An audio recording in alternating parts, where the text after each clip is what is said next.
introducing them to something like this, which is a lot more fun, uplifting, different people here, different cultures, all in one place celebrating this one thing in a really fun, unique way. It's a good starting point, I think, to getting someone into this kind of notion of independence. I think it's vital to be visible. You see so much colour here, you hear so much music, you see so much Welsh distinctiveness. I believe in making Wales culturally distinct. And what you got here, it feels like a bit like a music festival. It feels like a bit of a party festival. There's just colour, music, sound everywhere, song, and you're around people you've got instantly something in common with. If you're here, you've got common ground straight away. And it just feels like a party and a festival, and that's my favourite thing about it.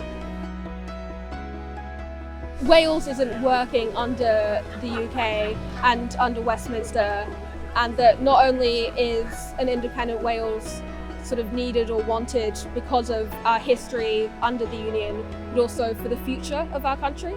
To those who say that Wales can't afford to leave the Union, the facts suggest that you can't afford not to.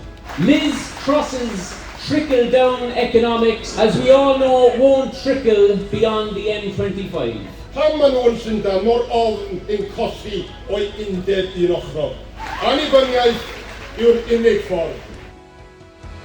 But it is now our duty to spell out in detail what we mean by independence, to show how independence can work for everyone in Wales, to show how we can cooperate with our English friends and Scots and Irish too, in building a new partnership in these islands based on our freedom and mutual self-respect.